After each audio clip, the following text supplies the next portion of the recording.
गांव की love story, चंदा और भोला की लव लस्सी। यह कहानी है बिहार के छोटे से गांव रामपुर की, जहां खेतों में सरसों झूमती है और लोगों के दिलों में भी प्यार उसी तरह खिलता है, सादा और सच्चा। गांव में भोला नाम का एक लड़का रहता था, जो गोरा और चिट्टा था, लंबा पर थोड़ा नादान। उसे सब भोला पंडित कहते थे, क्योंकि हर काम में भोलेपन से गलती कर देता था। एक दिन वो अपने बैल को लेकर खेत जा रहा था, तभी सामने से एक लड़की साइकिल पर आई, जिसका नाम था चंदा। उसकी चोटी हवा में लहरा रही थी और उसके चेहरे पर मासूम मुस्कान थी। भोला साइकिल देखता रह गया और रास्ते में ठोकर खाकर सीधा गोबर के ढेर में गिर गया। चंदा हंसते हंसते बोली, अरे पंडित जी, खेत में नहीं गोबर में हल चलाने का इरादा है क्या? भोला उठते हुए बोला, हम तो बस धरती माता को नमन कर रहे थे। उस दिन से भोला के दिन में चंदा का नाम बस गया।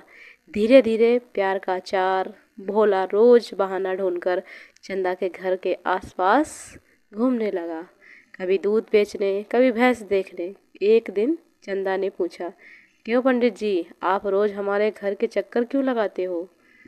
भोला बोला, हम तो बस आपके घर के तुलसी के पौधे को पानी देने आते हैं, तो भी आप जैसी सुंदर है। चंदा शर्मा गई और बोली, बड़ी मीठी बातें करते हैं आप, कहीं और भी लड़कियां से ऐसे ही बोलते हैं? भोला बोला, नहीं जी, आप पहली हैं जिसने मेरा हल्का सा दिल भारी कर दिया है। धीरे धीरे दोनों की बातों में प्यार घुलने लगा।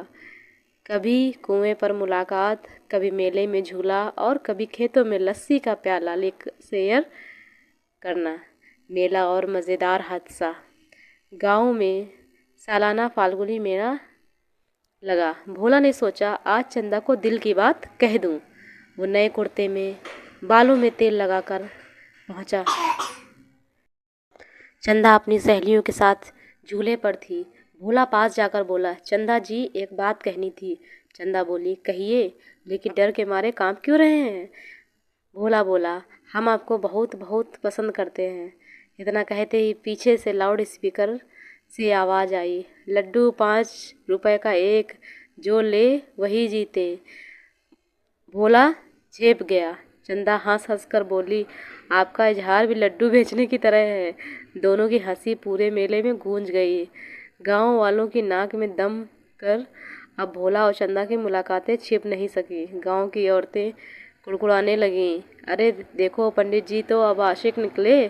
चंदा के बापू लल्लन चौधरी बड़े अकड़ू आदमी थे। उन्होंने चंदा से कहा, अगर उस भोले से बात की तो मैं तेरी शादी अगले हफ्ते कर दूंगा। चंदा रोने लगी। भोला परेशान हो गया। वो अपने दोस्त मुन्ना हलवाई के पास गया और बोला, अबे मुन्ना, कुछ कर, नहीं तो चंदा किसी और की हो जाएगी। मुन्ना बोला, तो करवा चौथ का जुगाड़ कर, वहीं सबके सामने शादी कर ले। भोला बोला, अबे वो पतियों के लिए होता है। मुन्ना हंसकर बोला, तो बन जा पति, कौन रोक रहा है। करवा चौथ की रात चंदा ने व्रत रखा। भोला ने प्लान बनाया कि उसकी छत पर चांद के साथ आएगा। रात के 9 बजे भोला चुपके से सीढ़ी लगाकर ऊपर आया। चंदा ने पर्दा उठाया और मुस्कुरा दी। भोला थोड़ा बोला, जो लो, आज चांद और तुम्हारा भोला दोनों एक साथ आए हैं। चंदा बोली, अब वो व्रत खुल गया। दोनों हंसे। तभी नीचे से आवाज़ आई, कौन है ऊपर? लल्लन चौधरी टॉर्च लेकर छत की ओर दौड़े। भोला डर के मारे फिसल गया और सीधा बकरी के ऊपर जा गिरा। बकरी में करने लगी और पूरा गांव मोहल्ला जाग गया। लोग बोले, पंडित जी तो बकरी के साथ भागने वाले थे। भोला ने जैसे तैसे भागकर जान बचाई।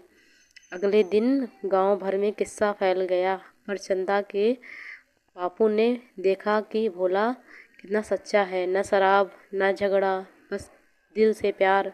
आखिरकार उन्होंने कहा, ठीक है भोला, तू भी हमारा दामाद बनेगा। भोला बोला, धन्यवाद बापूजी, अब बकरी भी खुश है और मैं भी। शादी के दिन पूरे गांव में लस्सी और जलेबी बंटी। शादी के बाद दिन पूरे गांव में लस्सी और जलेबी बटी। मुन्ना हलवाई बोला, देखो प्यार हो तो भोला जैसा, सीधा सच्चा और मज़ेदार। कहानी का संदेश इस प्रकार है दोस्तों, गांव की मोहब्बत में दिखावा नहीं होता। गांव की मोहब्बत में दिखावा नहीं होता, बस वहाँ बस इमली की छाँव, मिट्टी की खुशबू, दिल की सच्चाई होती है। भोला और चंदा की कहानी सिखाती है, सच्चा प्यार हंसी में शुरू होता है और भरोसे में खिलता है। दोस्तों, वीडियो अच्छा लगा हो तो प्लीज़ हमारे चैनल को ज़रूर सब्सक्राइब करें। Thank you so much. Radhe Radhe.